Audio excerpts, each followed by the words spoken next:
of today, some Pharisees in the crowd said to Jesus, Master, check your disciples.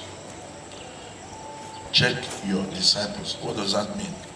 It means, what is all this noise? What is all this unnecessary shouting and praises? And please let them calm down. Tell them to keep quiet.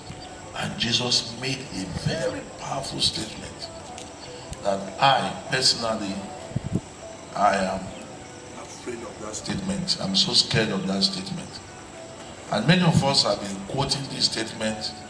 We have been saying this without, if I will say, applying it into our own lives. Jesus Christ said to them, if I stop them from doing what they are doing now, if I stop them from praising me, if I stop them from doing what they are doing, I tell you solemnly, even all these stones on the ground will begin to do what I stop them from doing. But let us think about that. Sometimes we allow ourselves to be used by the devil. One, either by allowing ourselves to be stopped or by becoming instrument that stops people. We must be very, very careful about that, because as long as God is concerned, what he wants to do, he will do. What God wants to accomplish, he will accomplish. The way God wants his things to go, it will go. We are too small. We are too invisible when it comes to God's ability and capability. God can do things. God can allow things to happen. He made the world out of nothing. This air we are breathing now, we only study the air and say the air is made up of this and that, but God created it out of nothing. The rain that fell this early morning, God created it out of nothing. Even the sand where you are standing on now, God created it out of nothing. Everything that we are discovering, gold, silver, name it, all these treasures, God made them to exist. I think, let me tell you the truth, it calls for humility. Let us humble ourselves. No matter the ideologies we have in life, humility is the best way. And in humility, you can move mountains. In humility, you can go to places. But when you are proud, when you are proud,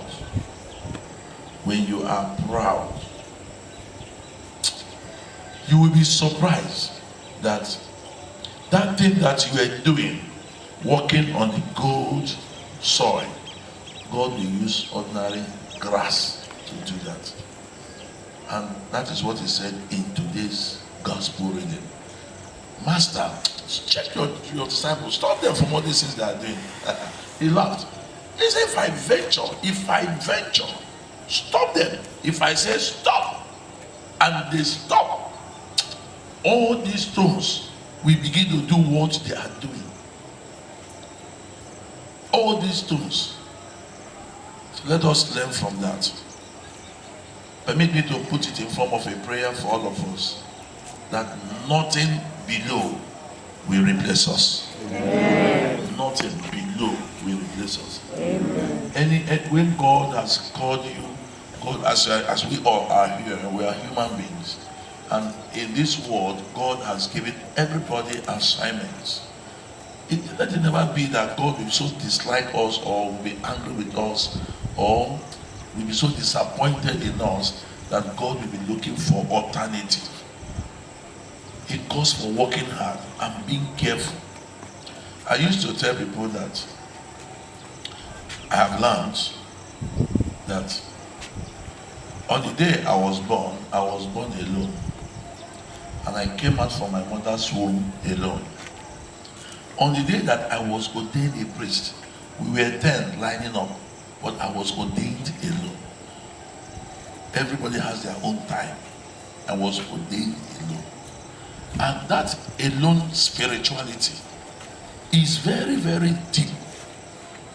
Very, very, very deep. Because on the day of judgment, you will be judged alone. You will be judged alone. And the day you will be in heaven, you will enter alone. You may go there and meet people there, or they will meet you there, but you are going alone. It calls for self-meditation and examining. Ability to be alone. We must be very careful of the power of influence. There is power called influence. The power of influence. And the power of influence is that ability to make somebody or something do something based on what is coming from outside. And Jesus Christ said, if I influence them to stop doing what they should do to the glory of God, even though I have the power to influence them, because people knew I have the power and they came to me and said, stop them, check them. Jesus Christ knew that he can misuse the power of influence. Sometimes in an institution like this, the director of such a place can use his power and influence people negatively or positively. In the same way, in some families, husband or wife can use their power to influence situation of which it may not even be the right thing. In some social gathering, friends of higher integrity or ability or financial status can influence other friends. You see these children you are seeing here, whether you like it or not, this gathering we have gathered now is influencing them. That's why all these children that are being trained in the house of God like this, they are very lucky. A father whose children is gathering like this, you don't know what you are doing. You don't know.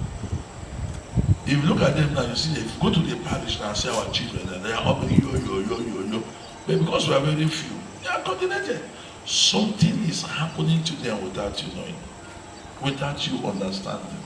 They are being influenced. Even the smallest one that looks as if she understands what I'm saying, they are being influenced by the environment where they are growing.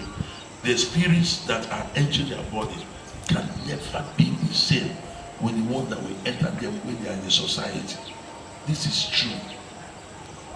So let us thank God for giving us yet another Holy Week.